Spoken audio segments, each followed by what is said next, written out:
2 months back అయితే మనం అయితే ఫ్లవరాన్ అయితే తెచ్చాం కదా. ఆ ఫ్లవరాన్ ట్యాంక్ అయితే ఈ రోజు అయితే క్లీన్ చేద్దాము. అండ్ మనకు కావాల్సింది స్క్రబ్బర్ అనమాట. అండ్ స్క్రబ్బర్ తో అయితే గ్లాసెస్ సైడ్స్ అన్ని క్లీన్ చేసుకోవాలి. అండ్ డస్ట్ కూడా ఇట్లా అయితే వాటర్ లో అయితే మిక్స్ అయిపోయింది. అండ్ ఫ్యూ మినిట్స్ వదిలేస్తే ట్యాంక్ లో డస్ట్ అంతా బాటమ్ లో అయితే సెటిల్ అయిపోయింది. మన దగ్గర ఉన్న సైఫాన్ పైప్ తో కింద బాటమ్ లో ఉన్న డస్ట్ మొత్తం అయితే క్లీన్ చేసుకోవచ్చు అనమాట. అండ్ ట్యాంక్ లో ఉన్న బాటమ్ లో ఉన్న డస్ట్ అంతా క్లీన్ చేసుకున్న తర్వాత మనం అయితే మినరల్ వాటర్ అయితే వాడతాం. మినరల్ వాటర్ వచ్చేసి టీడీఎస్ వచ్చి 200, 250, 300 అయితే మెయింటైన్ చేయాలన్నమాట ఫ్లవర్ హాన్స్ కి అయితే. అండ్ తర్వాత ట్యాంక్ అయితే క్లియర్ గా అయితే అయింది అనమాట. అండ్ చిన్న చిన్న డస్ట్ పార్టికల్స్ అయితే వాటర్ లో అయితే మిక్స్ అయినాయి.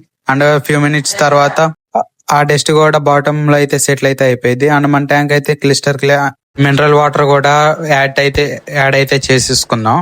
అండ్ మన ట్యాంక్ అయితే క్లియర్ అయితే అయిపోయింది.